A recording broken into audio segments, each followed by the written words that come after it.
الحمد لله رب العالمين والعاقبة للمتقين والصلاة والسلام على سيد المرسلين أما بعد. قال الله تبارك وتعالى في القرآن المقدس: اقرأ باسم ربك الذي خلق خلق الإنسان من علق. وقال النبي صلى الله تعالى عليه وسلم: طلب العلم فريضة على كل مسلم ومسلمة، أو كما قال عليه الصلاة والسلام. سامعین کرام، چونکہ وقت بھی زیادہ ہو چکا ہے، اب صرف 2-4 منٹ میں 2-4 باتیں کہہ کر اب پروگرام ختم ہو جائے گا، پھر دعا ہو جائے گا. سامعین کرام، اللہ تبارک و تعالی نے جب نبی کریم صلی اللہ علیہ وسلم پر قرآن کریم کی آیت اتاری ہے تو سب سے پہلے یہ آیت نازل ہوئی ہے: اقرأ باسم ربک الذی خلق، کہ آپ اپنے رب کے نام سے پڑھیے، آپ اپنے رب کے نام سے اپنی تعلیم کا آغاز کیجیے. حالانکہ ہمارے مذہب کے اندر اور بہت سے احکامات ہیں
کسی مدرسے کے اندر لے جا کر نہیں پڑھایا.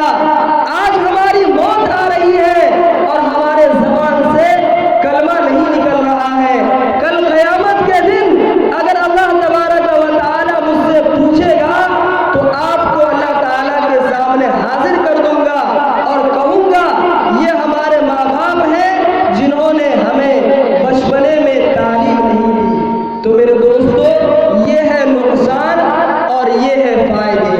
تو ہمیں اپنے بچوں کو اصلی تعلیم انگریزی اور ہندی کی تعلیم اور پڑھائی کے ساتھ ساتھ اپنے ہر بچے کو دین کی تعلیم پر بھی توجہ دینے کی ضرورت ہے. اللہ تعالی ہم سبوں کو ان باتوں پر عمل کی توفیق. ماشاء اللہ جو اصل مقصد تھا